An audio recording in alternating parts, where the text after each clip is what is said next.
Well, that was a better evening. That was a fantastic service and tribute to Eric Hosey. I was particularly, I suppose I'm kind of biased about these sort of things, but the fact that we had Harry Farrer there, the piper, who has played for so many celebrities in Southern California, and he finally got to play for the biggest celebrity of them all, the dude himself. It was very, very good service. And just make sure that this is all working as it should be, because I still, there we go. Yes, hopefully that's all working. What a great tribute. Loved the stage with all of his stuff there. The banner was there. The captain was where is he? The captain was there as well. So that was a good one. The picture of him that he had done at Comic Con. Yeah, Millbilly, I'm not too sure quite how to do that. I believe there's issues with getting into the dude's computer system. So I don't know how easy that's going to be to upload to his channel. But it's yeah, it would be a good thing to do. I think he would be particularly pleased to have seen how many people tuned in. Well over 200 people. So I mean, you think it's 6 o'clock in the morning in Australia. Well, it was. I mean, it just finished just a few minutes ago. So that's a 2-hour-long service. So many thanks indeed to Brad Reed, who conducted the service. He's the pastor there at the Downey Church, the Covenant Redeemer Church. I must apologize at the start this evening. I was ready for streaming the live stream from the Covenant Redeemer Church, and when it kicked off, I came out of StreamYards, came back in, and because I was in twice, I couldn't remove one of myself, and it was constantly echoing as soon as I tried to play the live feed from the church. So in the end, I just had to crash that video and start again. So I do apologize. I don't think we missed very, very much. And it'll always be there on the Covenant Redeemer Church YouTube channel. So we can all go and check that out. Highlights for me are, I would say, those early pictures of the dude. Seeing him from a very early age. I particularly liked his picture in his white. It was all white uniform. I think it was number 72 from his football playing past. But I did know that he was very, very proud of his wrestling exploits. And he was the heavyweight champion for that district of California, and at the high school. And it was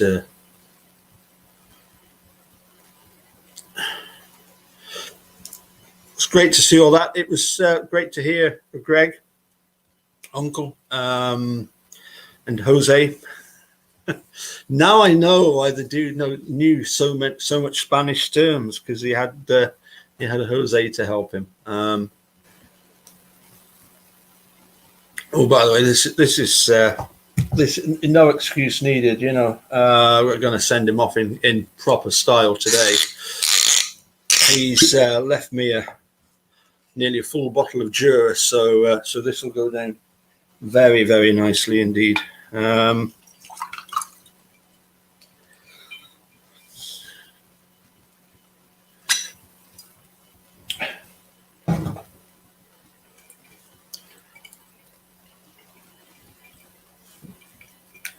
it's interesting, isn't it, when you look back on all the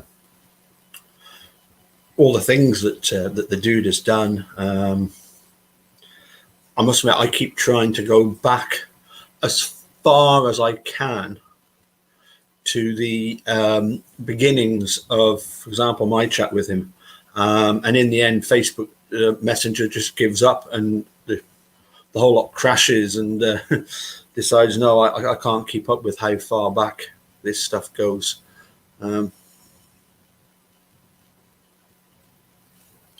Billy, if we can do that, that would be great. And yes, it would be good to do that.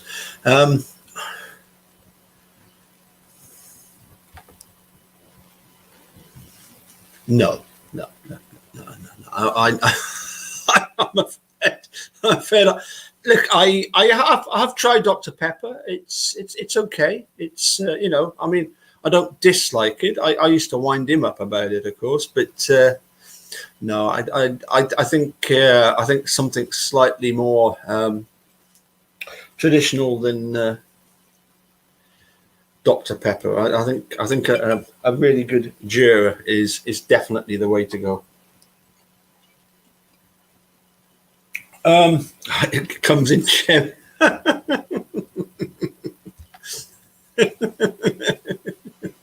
Yeah. Dear, oh dear. Yeah, there's no answer to that one, Billy. No, it's a little bit like the standard saying, you know, millions of Italians like Fiat cars. It's yeah, he can definitely keep his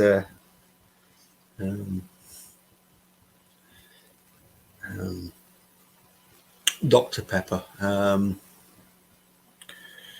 No, I don't know if I'm going to be able to get hold of one or two people to come and join me. We'll wait and see.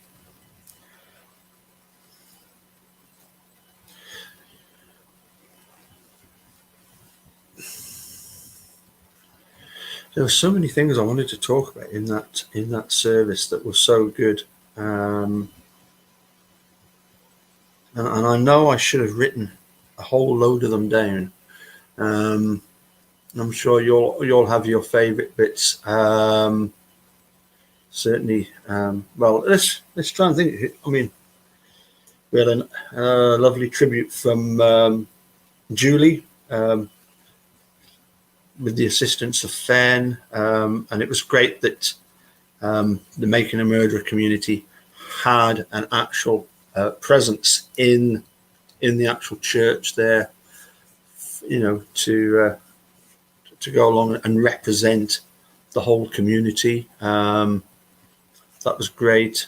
The video put together by Sharon.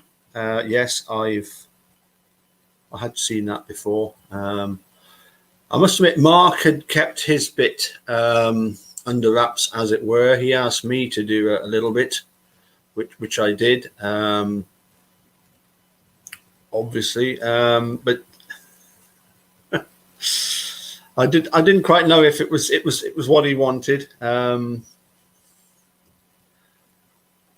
It came across as very, very scripted, which I had spent ages trying to work out what I was going to say, and did many takes of that little bit of video to try and do it spot on.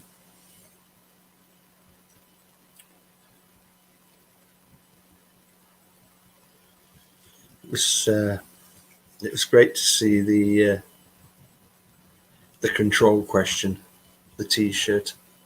I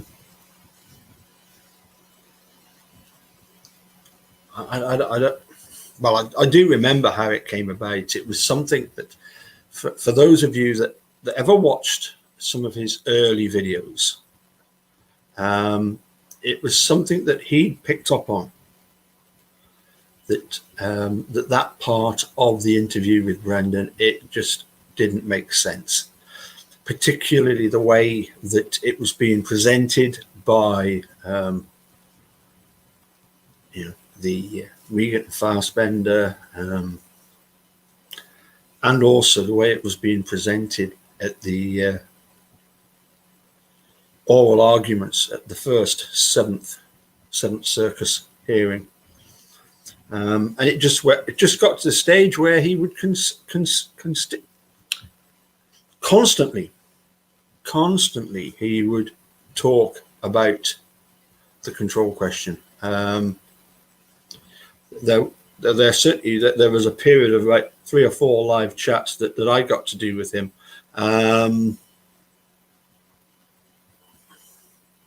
Were they live chats then? I'm not sure they were live chats then. I have a funny feeling that when we first started chatting together, it was via, it was certainly via Skype to begin with. We did a few Skype videos where he would record it and then he would put the video out later on once it had uploaded. I think it wasn't until Google Hangouts before we actually managed to do live chats, and then we also managed to do the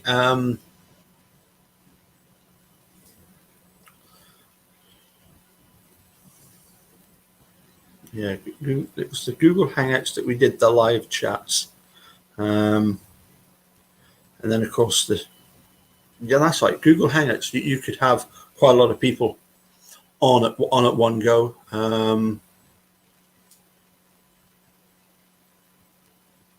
But of course, time difference was always an interesting thing. It was there was a period when he was ready to do a video, and he'd give me a time slot to come and join him. And it was something like 5 a.m. for me, and my alarm just never went off, and I had to sort of message him in the morning. I'm really sorry. Alarm never went off. But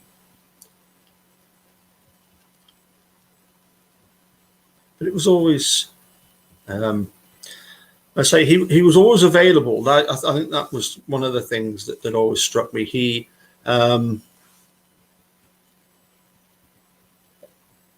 was always available to do stuff. He was always willing to try something a little bit different.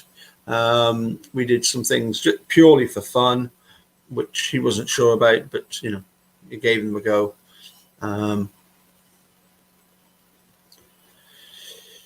Yeah, they certainly were. His first calls were called Capaldi calls. Yes, Capaldi calls. That's right. Yeah.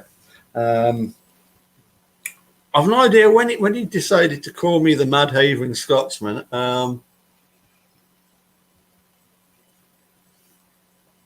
I've no idea when that started off. But also, he always used to call me Mr. Capaldi. I mean, I don't even like being called Mr. Capaldi by pupils. It's just Paul, but he always called me Mr. Capaldi. And then one or two other people start calling me Mr. Paul. It's quite bizarre. Let's have a look.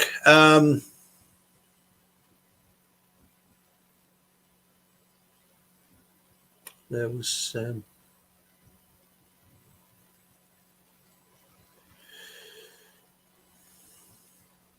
couple of messages back there I wanted to look at.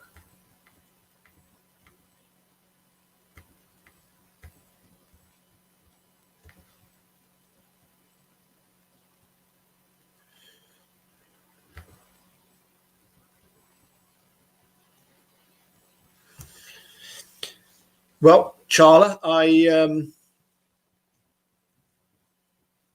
I think I was on a live call with him. I think we did a live video. A messenger video chat. And I said, dude, if I'm going to do this Mammothon stuff, I want something good for my green screen. I want I want your studio, and so what? So it's quite funny because he had to try and get photographs from various positions and send them to me, and like he'd send me one and I'd say, nah, that's it doesn't quite fit right. No, try it again. He'd do another one, couple for me. It was quite funny, but yeah, it's interesting to look round at that studio and to see all the different flags that he's got. Obviously, it was Jerome that sent him the Belgium flag, which is the black there.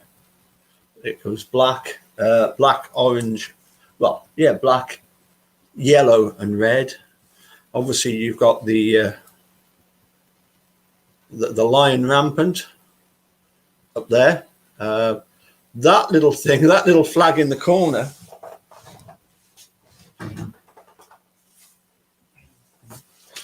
I've got another load of them.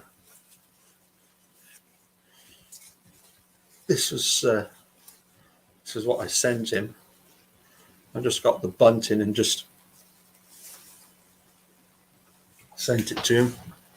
So I mean, if anybody else wants a saltire, which is the Scottish flag, I'll quite happily send you one. Obviously, his Abbey Road picture he had a while.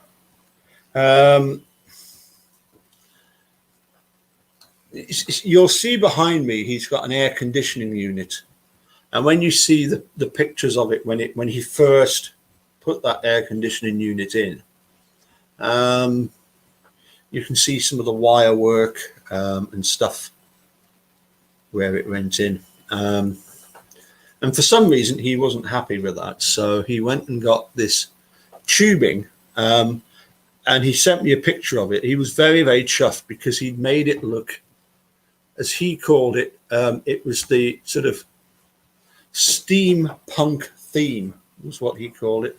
Obviously, we've got the Aussie flag.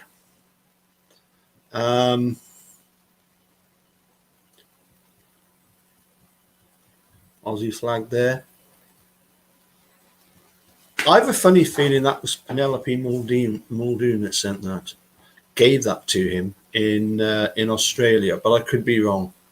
I do know that that says, I'm sure it says Erekose, and it was sent to him by Sharon. Obviously, to this side here, you've got that, which is very notable artwork by Linda Kay Listening. He was very chuffed that when he got this settee that's behind here, so that he could sit and watch, and other people could come in and sit and watch films in the little studio. Obviously, you've got that tote bag that in the just there. That came from Australia. Usually in the corner next to Captain Crunch there is the banner that got created over a year ago.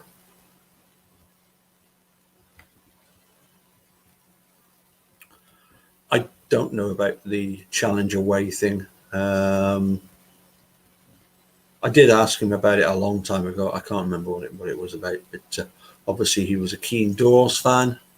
And also you'll see on the hanging from there is the pass. There it is. That's the lanyard and pass that Tracy Keogh gave him so that he could go backstage and meet with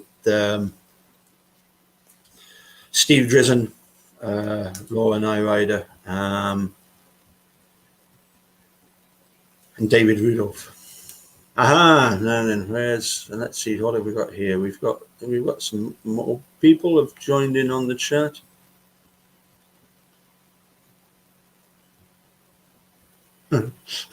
Travis, yeah.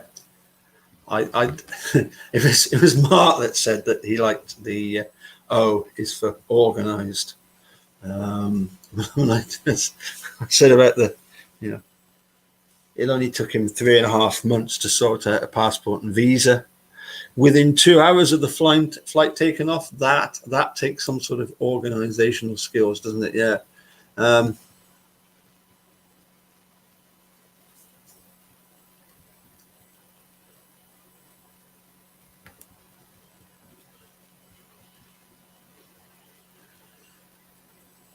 Let's see what else we've got. Zelma.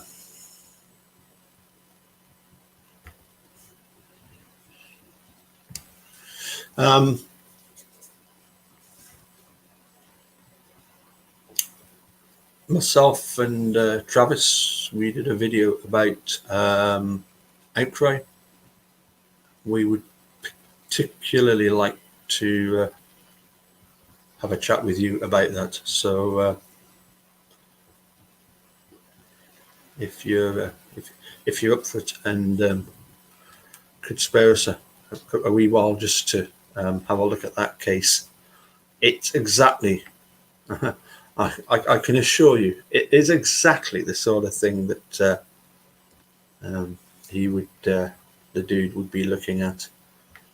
I'm skipping over loads of things.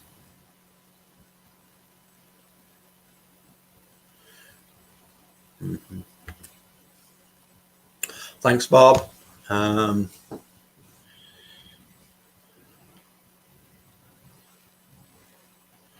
Absolutely.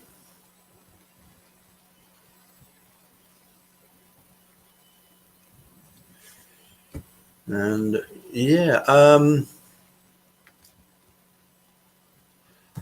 I don't know. I think I asked him about it. He just said it's a cool sign because it's to do with Challenger. I did ask him about it. I don't. He might have given me an answer. It probably didn't register with me as to what the dickens he was on about. So I'm not too sure. But it's just something that he. If you remember his studio from very, very early on, that was one of the first signs to go up. As I say, I just assume it's to do with the fact that he's very much interested in anything to do with space and travel and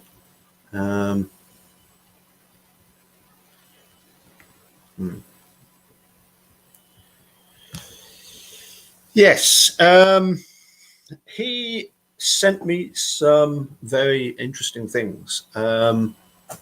His favorite group from when he was in the early to mid 90s, an LA group called simply, I don't even think they're called they are simply called Transplants. Gangsters and Thugs, Diamonds and Guns, I don't recall, and a few other. No, sorry. What was the name of the one of this? Check him out, Transplants. He liked Transplants. Another one that he really liked was a song by Francis Dunnery called "I Believe I Can Change My World." Obviously, he famously, I don't know if you ever heard this. I'll try and find it at some point and play it for you. I did a Werewolves of London where I did the werewolves. He actually sent me a short little 5-second clip of him with the camera up at the full moon, and he's actually going "ow." So yeah, I'm gonna send you that one.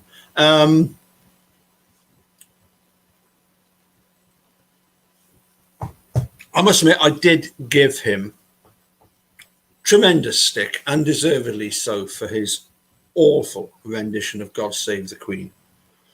And it was so painfully obvious that he was completely taking the mick it was actually very, very cleverly done on behalf of the dude, the way he did it. And what was really, really funny is the fact that, and I don't think anybody else had picked up on this, but and I don't think it was in a live. Maybe I think it was because it was in a conversation we had. He said to me, "Look, I'm not entering for America's Got Talent in this. I'm not." I'm not. I don't claim to be any great singing expert. Oh dear, oh dear.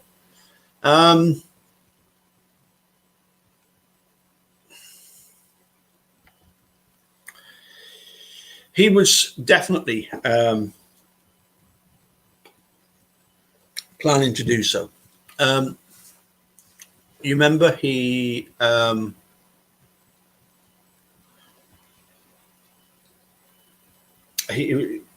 was talking about going to Wisconsin in at the end of October, and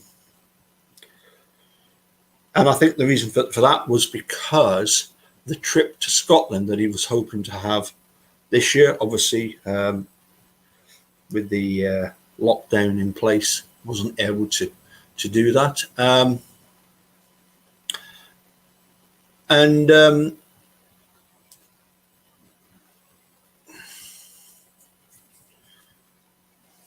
I would say, as far as coming to Scotland, it was something he was very, very keen to do.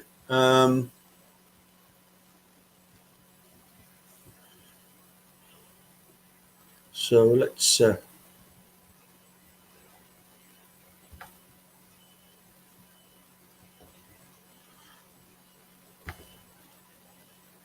just talk a little bit about the fact that he was incredibly passionate about Scottish independence.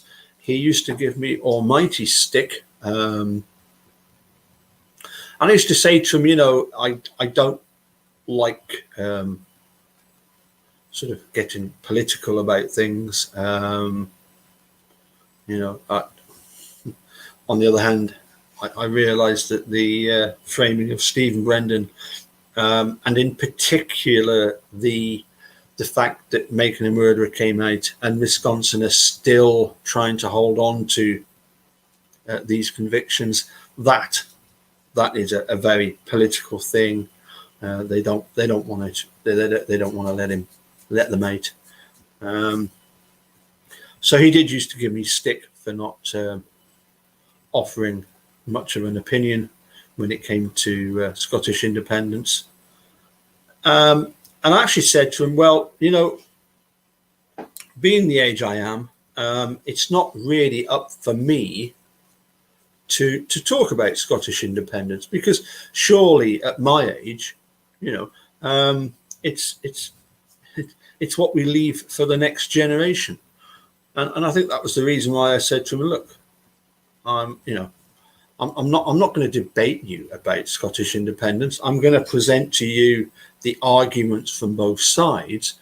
But here, I said, well, have a chat with Alessandra, my daughter, which he did. So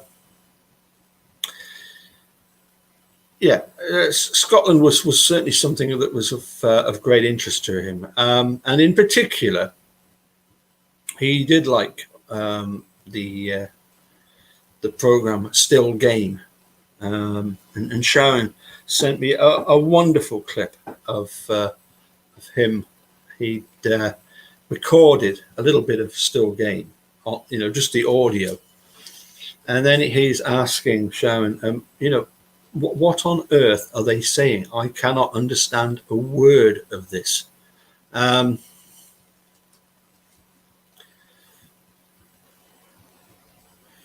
that's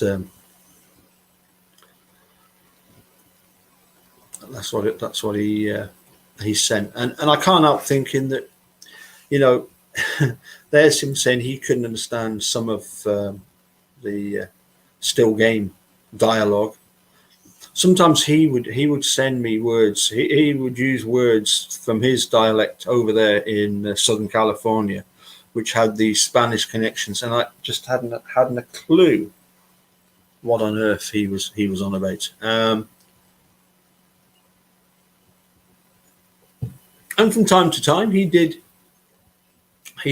explain what it meant.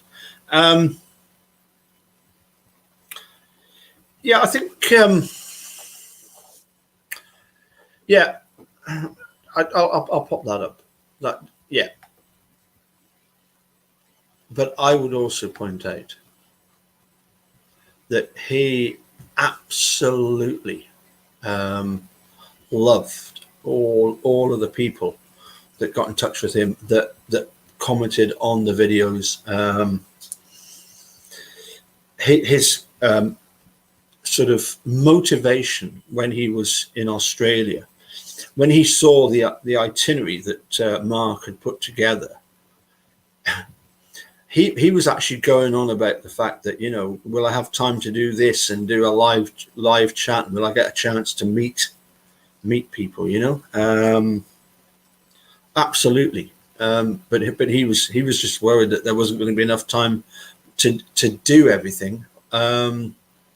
Well, there was, but as I say, we did as soon as we got into Mark's place. First thing he wanted to do was to go live, and I can't remember if it was him that worked out what time it would be in America, or whether it's the rest of it. So, you know, it's I would leave it a couple of hours, because it's going to be, you know, far too early in the morning for America time. So I seem to recall that's what we said. But anyway, I think he did a live just about every day that we were in Australia. And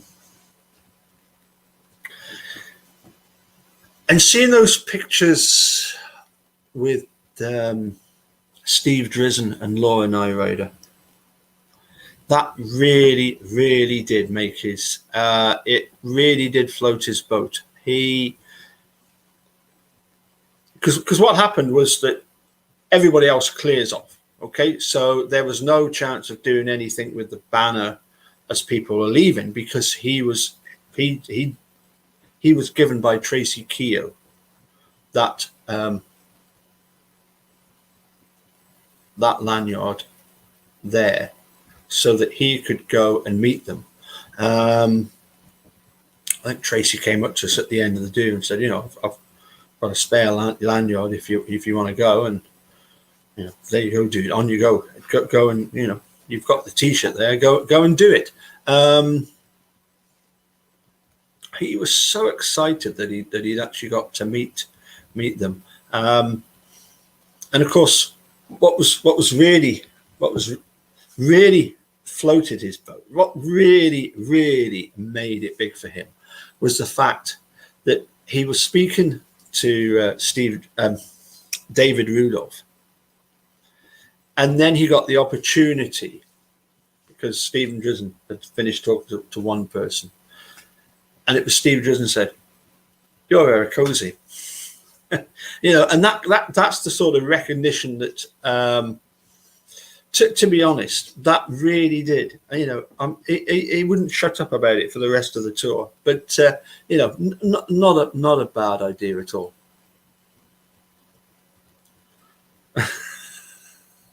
What?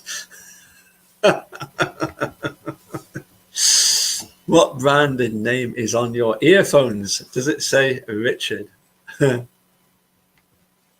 No, it says Roland, I think.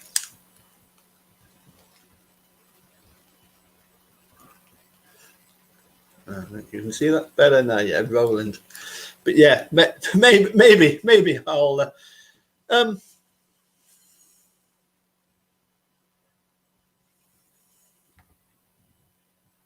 Actually, do you know what, William? Who the hell's Richard? I don't know anybody called Richard. I know somebody called Eric Jose. And I know Here's to you, the dude. Or, because that's what you call me, the dude, or dude, or his dudeness, or El Duderino, if you're not into the whole brevity thing. Oh, that was good.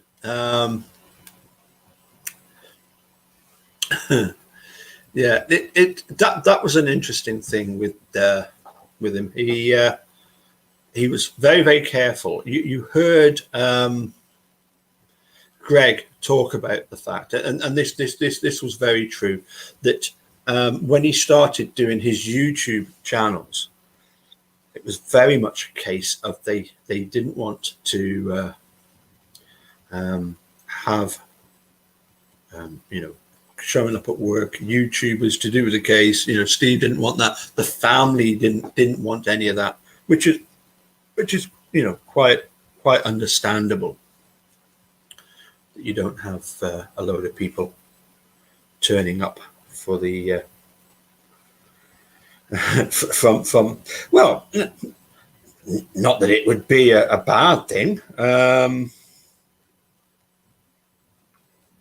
One sec. Let me do this, because I've just realised I've not done what I was supposed to, and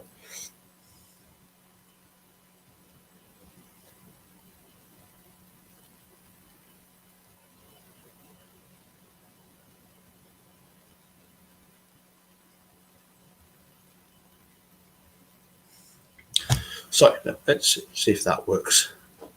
You never know. You never know. Here's hoping. Yeah, the fact is that the dude did keep a lot of things very, very separated. There was his own life that he never really talked about when even when we were together. There were certain things that he did. He did talk about, but it was very much a case of he had this whole other family, this huge family of people, and I think that was what really impressed the family, was that they had no idea of who and what Eric Ozee was, and what he meant to so many people.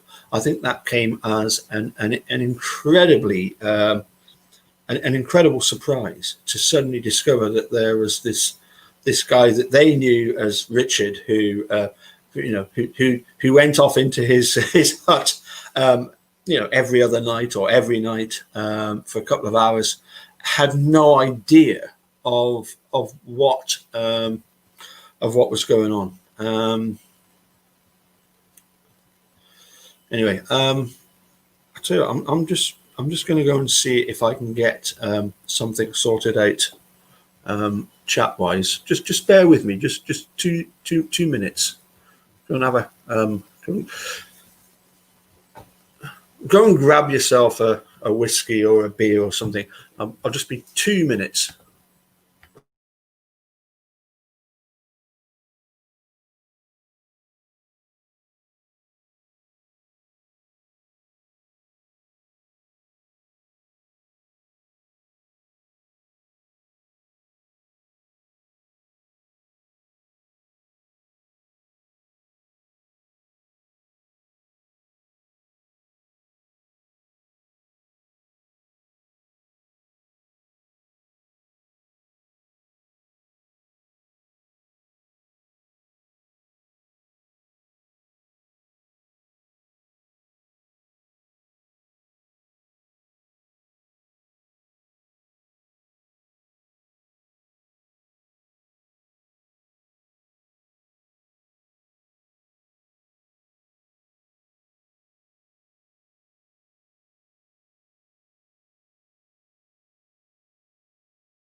Well, sorry about that.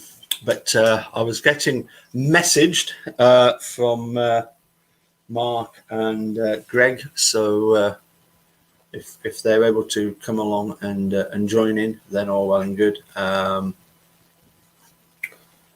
also, I was hoping that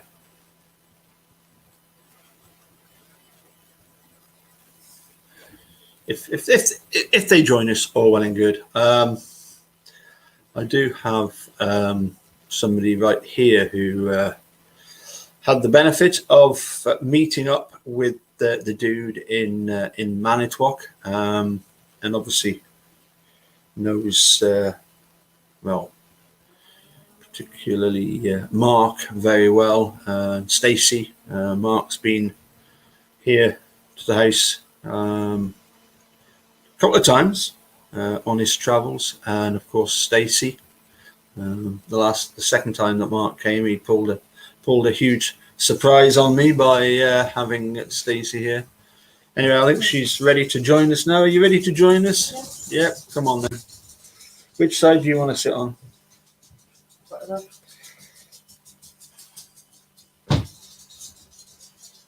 What I'll do then is You flight into that chair. sorry? You flight into the other chair. Yeah. How's that? No, I'll move there. You can come into the. No, that's right. Yeah. You Yeah. sit, no, you sit in the hot seat. Sorry. You sit in the hot seat. Wow. Hi, look, everybody. Look at you. You look like a ghost. They look really white, don't they? Yeah. I'll tell you what that is. It's because of the we've got the green screen on the go, and it's causing that. How do we rectify that? idea. I have no idea. And say swap seats. No. You go there, and I'll go round there.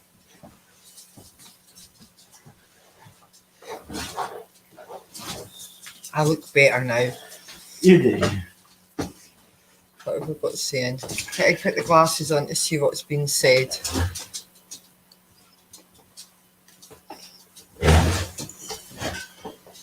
Eunice, hi there, darker side of the moon. Yes. Alice, hiya. Actually, And I don't need the Russell? headphones on because I'm not actually chatting with anybody, am I? I don't recall. So, okay. What I'll do is you take centre stage for a minute, and I'll Oh. ask you the questions. So you What? swing yourself around so that you're in the centre. I don't know how to do that. Well, tough. Tough. It's nearly midnight on Saturday, so It is, and you haven't got us a drink, actually.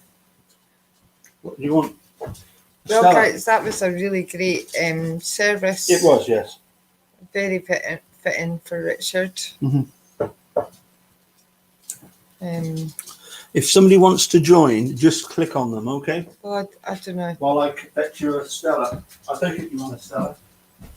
I'm sorry, I'm not very good at this, guys. So just please bear with me with what's going on. I just think it was. I'd really like to see your comments on.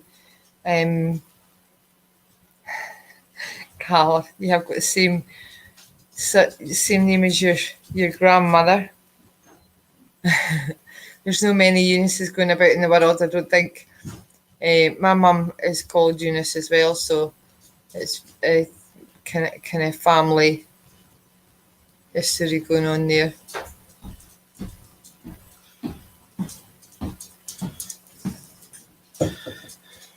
So, question number one.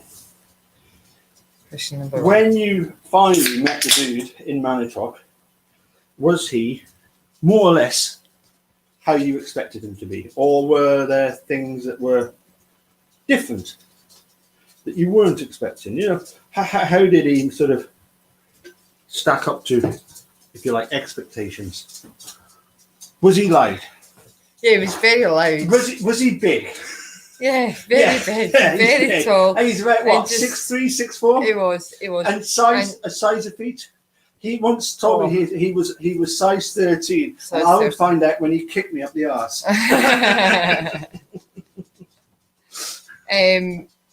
No, he was very loud, but very, very passionate about what he was doing. Yeah. Oh, yes. And he constantly went out to do live chats, videos on the balcony in the beautiful house that we were staying in, looking over Lake Michigan. And we could hear everything that was being said. And because he was wandering back and forward the whole time, chatting, doing his live videos, and very, very passionate about Brendan in particular, but Stephen as well, obviously. Yeah. Now, there would have been some times when you would have been outside with him, when I wouldn't, because of the fact that he although he tried to keep it very, very much from the cameras, he smoked. He did. Yeah, and something I don't do, but he did. He would have done. Oh, they want to know who you've got. I've got two visitors with me tonight.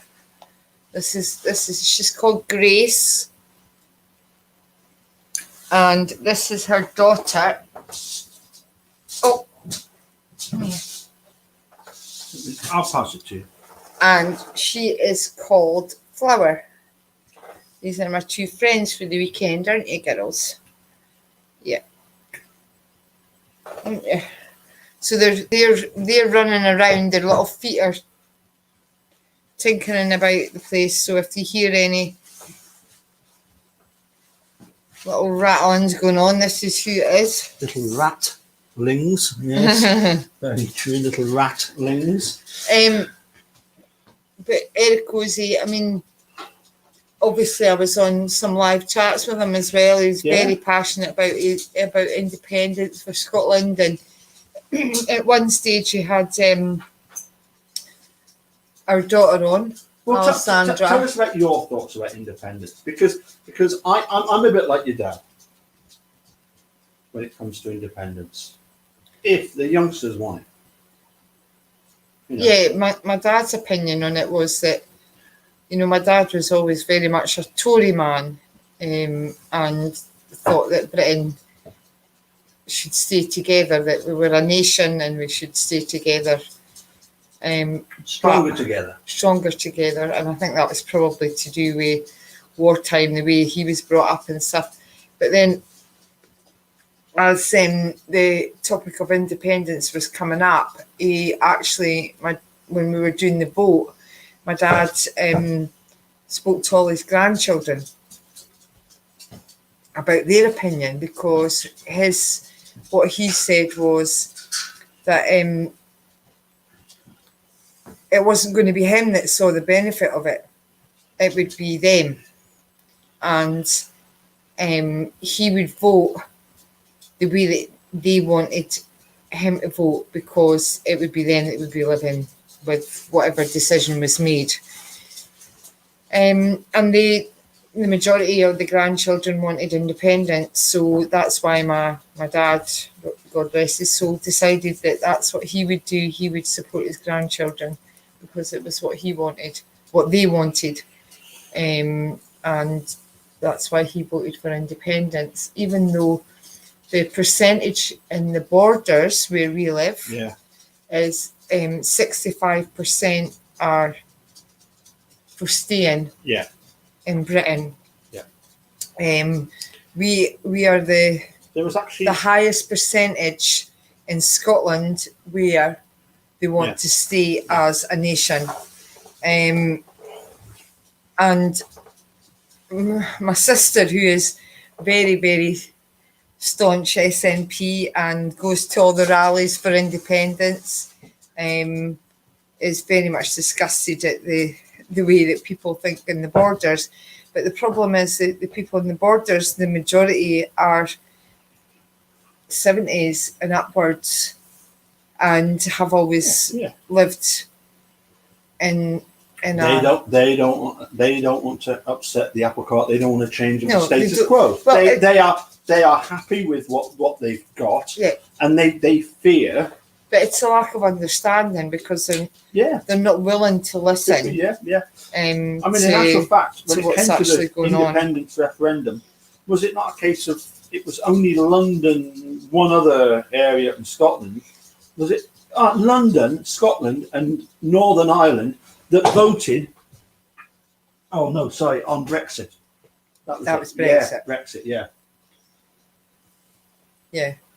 Because It's funny. that's No, kind of because linked in, isn't it? You know? It was really funny because initially when I was voting for independence, I thought it was voting for leaving the Europe, but actually when you look into it, that's not what Scotland's about. They want to stay In Europe, but they want to be separate from Westminster. Yeah. Oh, well. very Getting much back to Making a Murder. Yeah. What's one of the things that you've done recently in terms of watching Making a Murder? so. I've watched them All the way Both- through, yeah. both Again, series again for about the third time, and you learn something new all the time, don't you? every single time, and I always got questions about it. Yep. About what's going on, and questions about. I think that obviously the last two programs are very much on, Catherine Zellman. well, And Bobby Darcy and Scott Taddick, yeah. and what Catherine Zellner thinks their involvement is, which is very interesting. I think there's possibly that they're hiding something. Well, And I mean, let's face it, throughout the series, Yeah. there's many people that should have been questioned and been oh yeah. up on the Up on the stand, given evidence that Yeah. weren't called. Yeah. And that for me is very questionable because Yeah. they have to be, that has to be sorted because you can't just pick and choose No. who you want to bring on the stand. And it's very evident, isn't it? Yeah. That I mean, that's been the yeah, case. I mean, for me, it's a case of the pressures that were being brought on various members of the family once the RAV4 was found on the yard. I don't think we can look at what anybody did or said in that situation because we've never been in that ourselves. No. Of finding, we've never gone into our back garden and found, burnt remains in the chimney and a car parked in our back garden. No. Of somebody missing. We just don't know the pressures that were brought to bear by various members of law enforcement in order to, I mean, what did we watch? We watched Outcry. What did that Officer Daly say? The inspector. He said, when asked what's the main goal of an investigation, and his answer was to secure a conviction. Yeah. That shouldn't even be the prosecutor's main goal. No, it's To to find simply to it's secure. to find the truth. At Yeah. the end of the day, it's to find the truth, and that's by hook or come crook. Yeah. Regardless of who you question. Yeah. Well, everybody that's involved that Yeah. comes forward needs to be questioned. Yeah. And looked at. Yeah. Can I ask you about my new bit of jewellery that I received today? I don't know if everybody can bring it back a bit. Any idea what that is? I know it's a watch, but there's also a bracelet. Mm-hmm. Do you know who that came from? I can't remember who said it was from. Yeah, but the cards. Daniel Holtzclaw. Yeah. That was something that's really, really important to the dude. Is the Eric Holtz, the Daniel Holtzclaw case, and that's something that I think we have to keep looking at with a view to digging into the case.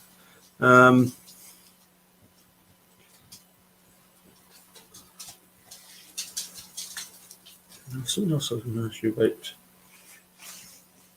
About the the dude case? about the dude in Manitowoc. What I can't is remember is what it- cooking? Oh, yes, that was it. Tell us about his cooking. What did you make of his cooking? Is that a sensible way of peeling an onion, Oh, definitely. slicing an onion? Definitely. I mean, what on earth?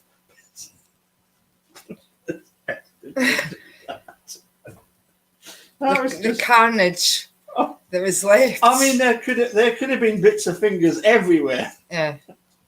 Did you see what Jerome did? He did a little video showing how to slice an onion. Oh, did he? Yeah, well, that's what Jerome is. He's a professional chef. All right. Okay. Yeah. Oh, well. No, it was the chorizo, scrambled eggs, really, wasn't it? Chorizo and eggs. Yes. Yeah.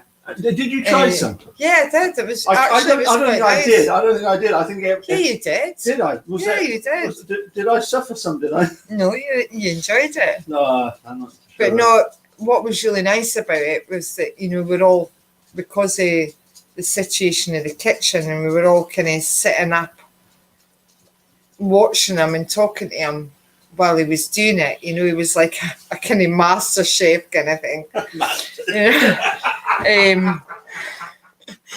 It's been called many things. I don't Yeah, think but it did, but he was so passionate about it because his memories about it were, Yeah. he talked about his memories and his dad, because his dad used to make it Mhm. for him, and it was his dad that taught him Yeah. how to make it, and that for him was really special, and for him to share that with us was really special. Yeah.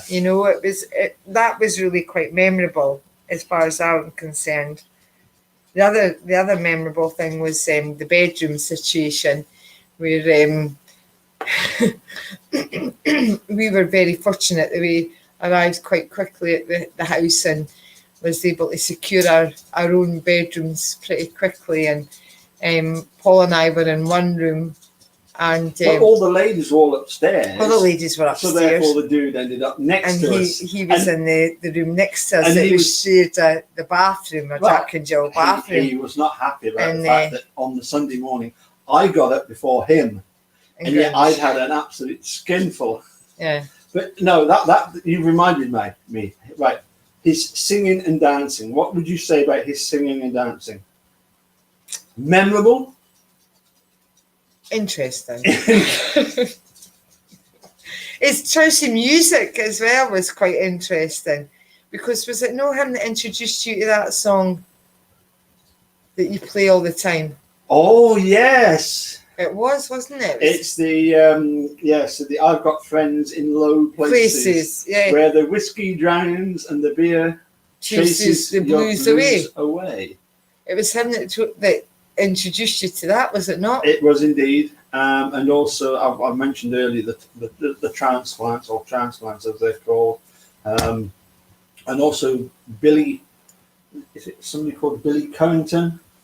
I'm pretty good at drinking beer. Yes, that was another one. But what about his dancing? Did you get to see his dancing? No, really. No. Because I think by No, that time I- I'd had quite a fair bit of Southern Comfort, and I ended up going to bed. think I kind of danced him under the table with my antics with particularly Ali Appleton, but also with Denise as well. But I tell you what's really Oh, interesting. Denise was lovely. Yeah, And she did that great big board, remember, She with did, all the yeah. questions Yeah. and stuff. It was 80 more things. Aye. Board. But you know what? I've got a photograph, an iconic photograph of the dude Mhm. by next to Steve's garage, right? Oh, yeah. And it was used today. And if you look in the corner at the side is Denise. Denise. I know Denise was lovely. Oh yeah. And She, do you know what she reminded me of? My primary school teacher. When I did my slogan, which was a very simple one. It was just work with KZ, and I went across and said, "Is this okay? Is this okay? Is this how you do it?" And she gave me some instructions on what to do. Then I followed them, at least the best I thought. And then it was like being back at home. well, Excuse me, is this okay? Eunice and Paul's singing so cute. Oh Ah, my goodness, that was there was she's quite, a perfect 10. and but she she wears wears a 12. Baby, give me a little too for me. 12. Again, that was after quite a lot of Southern Comfort being consumed Oh, by myself. that was awesome, wasn't it? I love that. I love the Wiggly funny. Piggly store. Oh, Love the that was an Wiggly. experience, actually, wasn't it? Oh, it was incredible. Incredible. I've never seen anything like it before. That massive fridge where all they drink. And the huge, like, oh my God. Southern Comfort for $20. I know, and we couldn't bring it home. Mind, I did scalp a fair bit of it on the nights that we were there. In fact, I think when we left, I left a little nip for the people that were coming in. There was about that much left out of this big bottle. Yeah. And what about the Jello shots? Oh, who made them? Linda. They were amazing. They were really, really good. In fact, I think they went on the first day, Linda. Mm-hmm. If you're with us, I'm pretty sure. Because she's had to travel off somewhere. Has she? Yeah. So, but she was here for a wee while. But no, they were. Did you not make about 50 of them or something? Oh, there was a whole tray of them, if I remember rightly. And different flavours as well. But it was Denise that bought all the little sweets. Yes. Oh. What did I bring? Beer. Beer. And Southern Comfort. And beer. And more beer. And Southern Comfort. And beer. And Southern Comfort. Yes. And then I had the cheap to finish off. It was what's that Fireball stuff? It's like a cinnamon whiskey. All right. It is dangerous. I finished off what was left of a bottle of that, and then I got onto the it was the Jack Daniels, but it was the apple flavored Jack Daniels. Apple flavour. Yeah. Oh, it's good. Disgusting. Well, I know, but what happened was that on one occasion, I've got this glass in my hand, and I tip it all over my hand. Mm-hmm. So I lick it off my hand. Yeah, and then I went and got a tissue and got down on my hands and knees and cleaned it all up. You didn't lick the floor, did you? I did not lick the floor. I was tempted, but I did not. I was going to say, I'm sure through the 28 years that I've been to get married and been together, there's some points that you probably have licked some booze off the floor.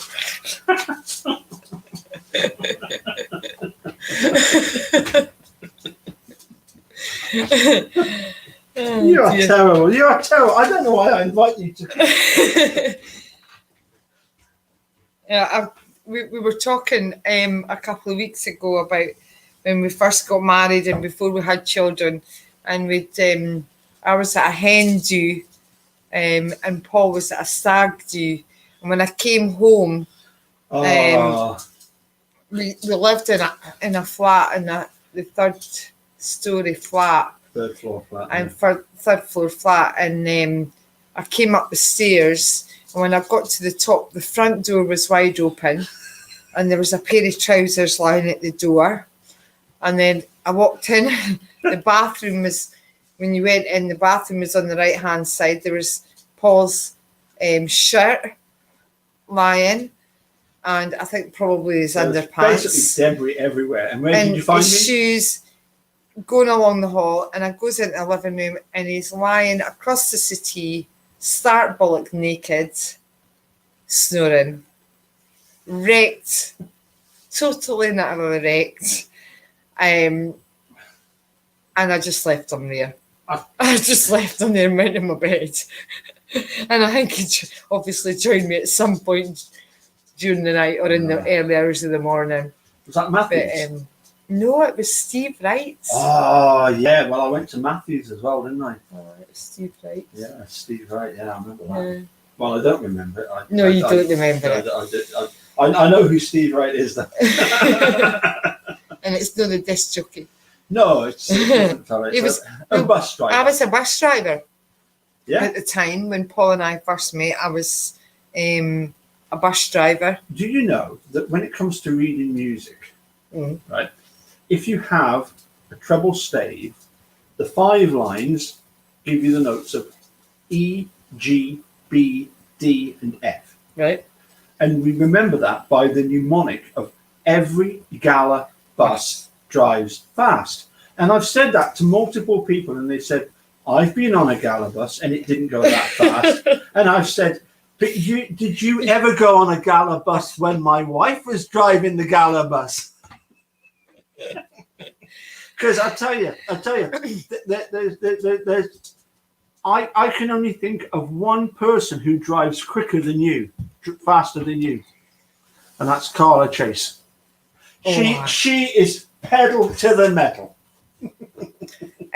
Max thought I was going to say found you in the bath. Mm-hmm. Max, he probably would have tried to get in the bath. Yeah, I was in the bath on one occasion. I think it was Matthews. That was when I ended up in the bath. I don't think you'd been able to climb over into the bath. No, I think I fell in, and I just decided I'd just stay there. I was comfy.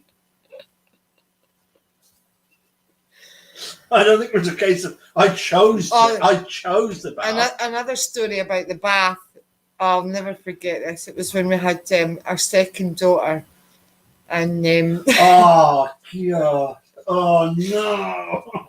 we only had a bath back then. We didn't have a shower. We weren't wealthy enough to have a shower in our bathroom. It was just baths, and a bath.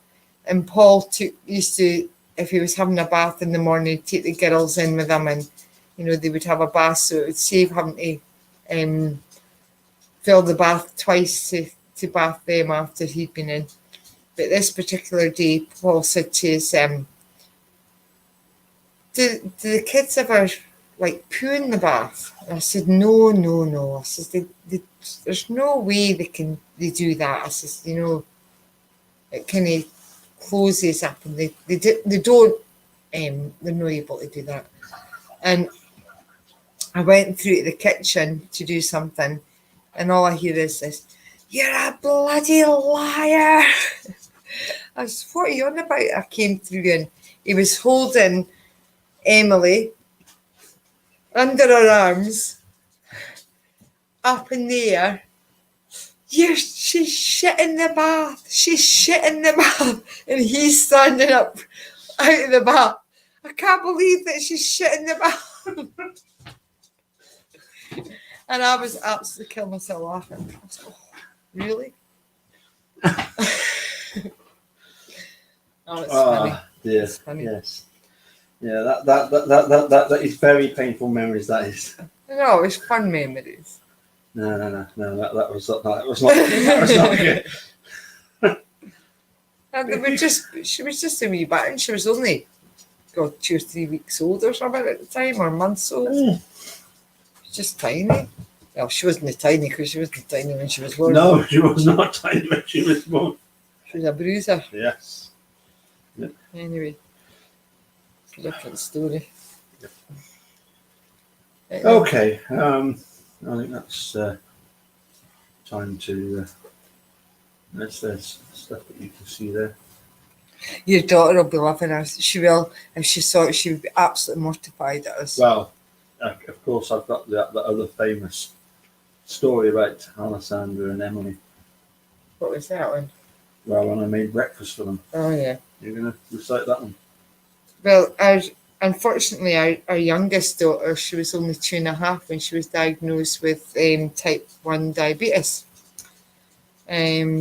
So obviously, trying to make sure that she wasn't getting sugar and stuff like that, and making sure that her blood levels were reasonable and stuff. And Paul, during the week, often, because he didn't work till mid-afternoon back then, would get the girls up, because he'd been working till maybe late in the evening, and he hadn't had time to spend with them at night times. So he would get them up for their breakfast, or they would come and wake him up more likely. And they'd gone downstairs to make breakfast, and the two of them were, and Paul's asking them what they want for their breakfast, and Well, it was easy. Jam and peanut butter. Jam and peanut butter. Or, as the Americans say, peanut butter and jelly. yeah, on toast, was it? Oh yes, on toast. Yes. So, and he was asking Emily, you know, the diabetic, You want What- ham, do you- what- cheese? do you want cereal? Do you want toast? Do you want this? Do you want? And no. And eventually he said, well, what do you want? Do you want shit with sugar? And Alessandra was tugging at Paul's dressing gown, saying, Dad. And he said, yeah, what is it? Emily's not allowed sugar. She's allowed the other, but she's not allowed She's allowed, She's allowed the other one. she's allowed shit, but she's not allowed sugar. So, yeah. So yeah, we've got lots of stories about children growing up. Yeah. And lovely girls now who are 25 and 23. Well, it's just funny because, you know, at times there was definitely a very much and I mean this in the nicest possible way, a childlike part to the dude. oh, There was a very childlike part to him, you know. but he was fun. He liked Oh, yeah. fun. And, you know, one of the things that on the video tonight was that you and him laughing. You know, him with his Christmas hat on and you with your Christmas shirt on and just belly laughing. That's the parents. Yeah, and it was lovely. It was really, really nice to see that, you know. But that was just that you're saying. I mean, the pair of you had it off really well, and obviously Stacey and Mark. You know, Yeah. there was obviously a very close bond with the four of you, which was lovely. But no, it's really funny because I used to say to Paul about Richard, oh, have you been in touch with your boyfriend today? You know, it was very, who's that whenever the phone pinged, oh, is that your boyfriend? You know, a bromance going on. And yeah, whatever, you know, that was the kind of reaction I get. But it was a very, very important part of your life as far as Making a Murderer was concerned, wasn't it? But also there was other things, you know, as time went on, it became a real friendship. It wasn't just to do with Making a Murderer. There was lots of other things going on as well with you.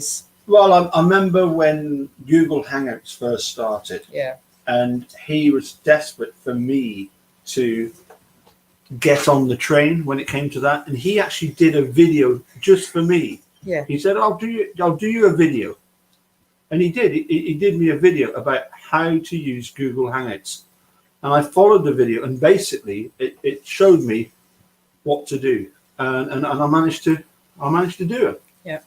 And he was so delighted when I sort of joined the sort of modern age of doing this sort of live streaming. Mm-hmm. You know, but how beneficial has that been during lockdown that I've been able to use live streaming? Absolutely. Or at least the backstage part of StreamYard in order to do lessons. It's even better than Zoom. I don't have to send a different link every time. You know, that was in fact that was Millbilly that told me about that.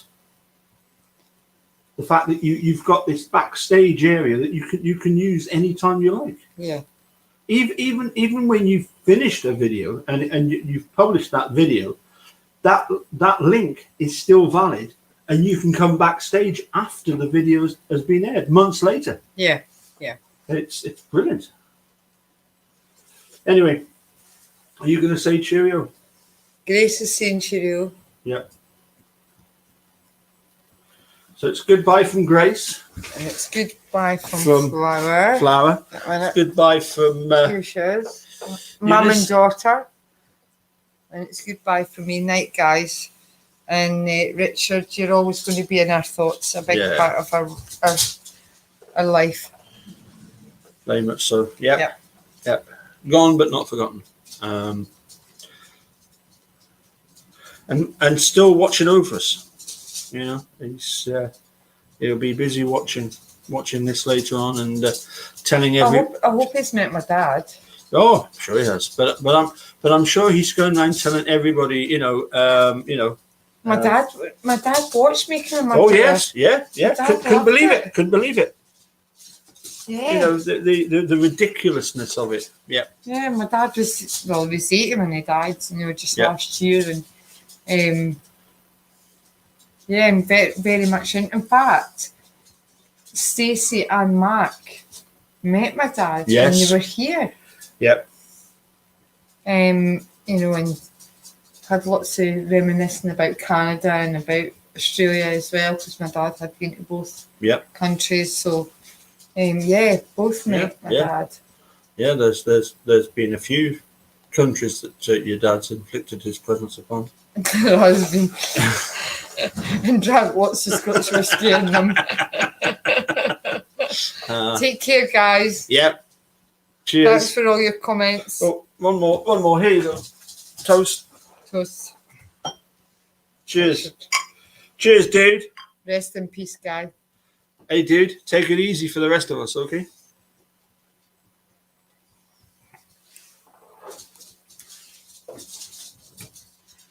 You're supposed to press the button here, darling. Not me.